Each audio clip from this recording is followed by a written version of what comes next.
we will explore a subject that has been nagging me for quite a long while, and it's this tendency that we have today, that we are checking out online sound samples of how gear sounds, and based on that we are making decisions that amplifier X sounds like that, or amplifier Z, or speakers, whatever. And some people even use like YouTube sound samples of what people recorded their gear, how it sounds, and they make audiophile gear buying decisions based on these sound samples. So what is the truth about this subject? So let's look into it a little bit in detail. And I have always found that this is a really, well, not a serious subject. If you are an audiophile, and if you know that you are, audiophiles, all of them have extreme aversions to low quality digital recorded material. And people nowadays, with the advent of high resolution digital, are even more averse to low resolution digital files. And nowadays the audio snobs, they don't even consider red book CDs as worthy to listen. They think that, oh, okay, only high resolution is audiophile. And if you have something that is your regular CD, a compact disc, then that's not worthy to be called audiophile. Like playing through a CD player, that's not audiophile. And these very same audiophiles, they go on YouTube and listen to sound samples, and they dare to say that, okay, this gear sounds better than that, without really looking into what they are hearing. So just FYI for everyone, when you listen to YouTube, then the standard resolution of YouTube is 128K MP3. So that's the file size, that's the coding size that you get from streaming stuff from YouTube. If you have subscription to YouTube Premium, then it's bumped up to 256K. And so the audiophiles who are watching these videos, they think that even 320K MP3s are not worthy to listen to, and they think that a 250K MP3 that's even lower, that's going to tell you anything about the recording quality. Or if you do not have YouTube Premium, most of us do not, it's just 128K. If you are an audiophile, you would never ever in your life consider playing 128K on your equipment. So why are you deciding the purchase of your next $1,000 or $10,000 or $50,000 or $100,000 amplifier or speakers based on a format that doesn't allow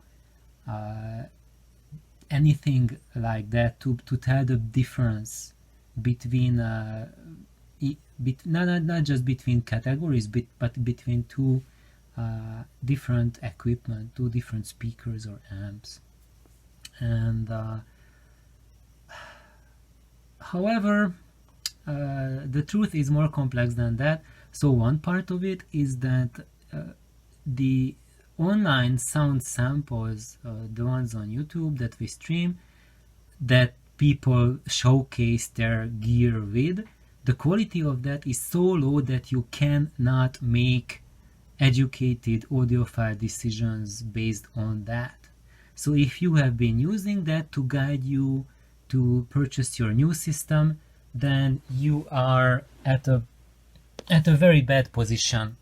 And do not be surprised at all that when you get your new amplifier and you put on some real CD on it or your high resolution streaming playlist, it will sound nothing like what you have heard from that sound snippet. And I've been doing a little bit of these things, like recording what my system sounds like into this phone. I cannot show it because I'm recording with it. And lately, my last videos, I got a sound recorder, this one, this Tascam baby, the DR5X. This is one of their bottom models, and it's a 2-channel recorder. Their more upscale models have more channels and then higher quality, but basically this is a baby studio recorder that knows and does what all of the bigger brothers do, and it can record in various formats, in MP3s, different resolutions, 16-bit, 24-bit, and it can record in WAV format, 44K, 48K, and 96K. And until now in my YouTube videos I use the 320 MP3 setting, and I've been really bothered by it because it has less noise, it's better sound, has better resolution, better transparency than the iPhone that I used before that, but its tonality is absolute crap compared to the iPhone's tonality. So that's another lesson for everyone, that when you are listening to some recorded material, that you have to know how it was recorded and what was used to record. Because, for example, if it was used by a cell phone, by an iPhone, I don't know, I haven't tried Android and other phones, what the sound quality of their recording is, but the iPhones, they do an excellent job on tonality. They are not as good for resolution and detail. This baby is much better for resolution and detail, but it absolutely is murdered by the iPhone with the tonality. And that's why lately I have not posted any music, any more records that I play on the system for you, because when I record it sounds dreary at best. Yes, it has more detail, but it's just terrible. And however, last night I was playing around a little bit with it, trying different placements, and the neat thing with it is that you can plug in a headphone, and I have this pair of Sennheisers, and these are closed headphones. So I was just holding it in my hand and walking around in the room with this on my head and listening to the sound, that whether going to a different spot in the room or holding it at a different angle makes for a difference in the recording quality. And it does make for a gigantic difference in tone. And not just in tone, but also like the bass ratio, like bass to mid-range and high frequency. It all goes out of whack and changes drastically, depending if you hold it or take it at an incline or hold it upright position. It drastically changes the tonal balance and the frequency distribution as well. And at the same time, doing the same thing with an iPhone, when I walk around the house and change the angle, then it barely affects the tonality and the frequency balance. And why is that? It's partially because of the microphone placement. As you see, it has two condenser microphones, and they are firing at an angle. And because of that, the sound that arrives to these condenser microphones, the wavefront has to hit them as a flat wavefront. Maybe I should just hold something else to make it more visible. So like the wavefront has to be totally parallel to the condenser mic. So if the wavefront is arriving at an angle, then you will get a very distorted tonality. So the position where this finally starts to sound with the right tonality is at this spot. And here, if you look at it, the condenser is pointing to the compression driver. So you have to point it at your tweeter. And the line from here has to be going exactly to the tweeter. And the other one has to go exactly to the other one. And now in this position, everything falls in place. So I have good tonality and good balance between the frequencies. So that's another thing that you really, when you are looking for a sound snippet, you have to know what was used to record it and how it was positioned. If it was recorded by an iPhone, then it's an indication for you, or another cell phone. It's an indication that it's the placement of the recorder, of the person who recorded, does not affect tonality as much, and you are missing out detail level compared to a professional sound recorder. But when you use a professional sound recorder with its built-in condenser microphones, then no matter where you place it, where it was placed during the recording, you will get much more resolution out of it, and detail level and transparency. But depending on the placement and the angle at which it was placed, then you can get either terrible tonality or fantastic, or I would say not fantastic, but okay tonality. It still has a more machiney quality, more mechanical sound than the iPhone. So I'm not really satisfied with that, but now it's pretty decent. However, I tried one more thing with it, playing around with the recording formats, and I just used only the headphones as an output to control for it. And when I used MP3 setting to record, it makes a lot of extra harshness to the sound. So for example, if you just get, let's see, you get a roll of tape and you drop it, then this will pick it up in the MP3 setting as a really harsh, loud noise. That is much louder than the music you are listening to. If you are listening to loud music, even in relations to that, in comparison, a relatively quieter movement, like a rustling sound you make with your slippers, or you drop this on the floor, it will make a really loud, uncomfortable noise. But that also tells you that whatever is coming, the music coming from your speakers, the high frequencies are going to get distorted.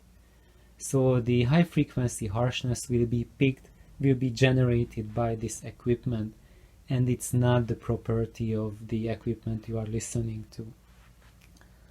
However, when I tried recording in WAV format, then it became much better, and as I ramped up the bitrate to 96K format and 24 bits, then it started to sound natural. And when I drop the tape, it doesn't make a distorted sound anymore, like a really harsh hit on your eardrum, but it actually starts to sound like tape dropped. And you can tell from the recording whether the tape is dropped on the carpet or it's dropped on your coffee table. So that's one thing, and then people automatically assumed, yeah, that's because higher bitrate and higher K per sec resolution, it makes for a better recording. No. If you have Redbook CD and is properly recorded, it will kick major ASS. However, the reality with this format is that this recorder is optimized to work with 96K 24-bit. And you just have to use that setting to make a decent recording out of it. So, however, even when you make that recording and you are happy that, okay, it more or less creates an imprint of what my system sounds like, but when you transfer it to your computer, then and then you create a video to be uploaded to YouTube, it's already converted to MP3 format. So you are losing out a lot of that quality. And then you upload it to YouTube, and YouTube will resample it down to 128K for all the YouTubers and 256K for the premium YouTubers. And I don't have to reiterate to everyone that digital has a great failing that you should never ever do when you listen to digital in high quality, and that is, do not re-digitize something that has been digitized. So for example, if I make a recording from this sound and I play an analog LP, then when you listen to it on your computer or headphones directly from this machine, it will still sound pretty decent and musical. But when you convert it to MP3, then you lose a lot of the naturalness. And then if you have an MP3, then you convert it again, you resample it to another lower resolution MP3, then you are introducing tremendous errors because it's quantizing not a natural sound, but it's quantizing the MP3 coding errors to additional level or layer of MP3 coding errors. So I really advise this to just be aware that there's this process going on. And what else?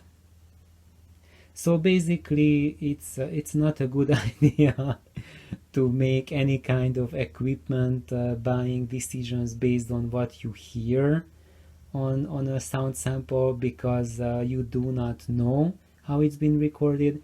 There are some people, like for example Stereo Police, and he made really detailed explanations on how he records his sound samples. You want to look for that. You want to know what recorder they are using, how they are using it. And for Stereo Police, you can see him holding the recorder in his hand, walking around, showing to you how drastically different the sound is when he walks around with it in the room. And one reason for that is that when you have the recorder, you hold it to your woofer, it's going to get a deeper tone, and you hold it to your tweeter or compression driver, then you are going to get a higher tone. But in addition to that, you are also getting a different tonality because the condenser mic picks it up different compared to how you are holding it, where it's pointing to, in what position of the room or what height of the room you are holding it. It makes a drastic difference in detail. So I hope this little video helped everyone to get a better idea, to know what you are hearing on YouTube. And maybe one thing that I can add to it is that when we stream from YouTube, a lot of people have, like for example, if you have an excellent streamer, they say that, oh, I can stream Tidal and Cobaz at very good resolution, but YouTube is unacceptable. That's not a good sound. It sounds terrible. And then of course the next thing to add would be, then do not listen to systems comparisons. If you think that your sound is terrible with YouTube, then just forget about that, okay? Go down to your audio dealer, go down to the store and listen with your own ear, and that will tell you what you want to hear. And the other thing is that it is possible to set up a system where YouTube sounds extremely good. So for example, what I'm doing is I have a Sony Blu-ray. I have it up in the ceiling. I have it mounted up here. Oh, where it is? It's right there. Sitting right there. And it's feeding its signal. I have it has a coax digital out. It goes up into the ceiling, and then in the wall goes down there, and here it comes out and goes down into my old, good, excellent PS Audio DR3 deck. And this combination makes for an astounding quality sound from YouTube. You would never ever think it's 128K. I am quite familiar with low resolution MP3 files. You know, I was around already at the age of Napster, when we had Napster to download music, and of course, like, everyone uploaded just really junk MP3s there at 128K, and it sounds absolutely horrific. And YouTube is also giving you 128K, and I would never ever in my life think or assume that YouTube is 128K. It sounds so much better than that. And what I'm getting with this deck combo and with that Blu-ray combo is that with 128K, the bass resolution is just astounding. I just get so much detail level in the bass that using these Altex, I get more tonality and resolution in bass with 128K MP3 than with the high resolution format using a low efficiency driver. Of course, when you go higher in frequency, in the mid-range and high frequency, it's really noticeable that there's not enough detail level. But I was shocked to hear that even 128K MP3 contains an astounding level of bass, resolution, warmth, and detail. So yes, it is possible to have excellent sounding YouTube in your system or in your house, but it wasn't so easy. Just getting that Blu-ray player and hooking up to my venerable PS Audio deck. It also did a lot of changes, a lot of playing around. As you noticed, I have a coax cable that feeds to the deck, which is like 15 feet long. And that's what we noticed with Rishi, is that the longer your cable between your source and your deck is, the better the sound is. So it needs to have a certain length to make sure that there are no echoes going back from your deck to your transport. So generally in audio you want as short a signal path as possible, but in the case of DAC, you want a really long cable, and it can sound just exponentially better compared to a short cable that you use to hook up your system. So I think that's my message for today. Thank you for tuning in, and I hope you liked it. Bye bye.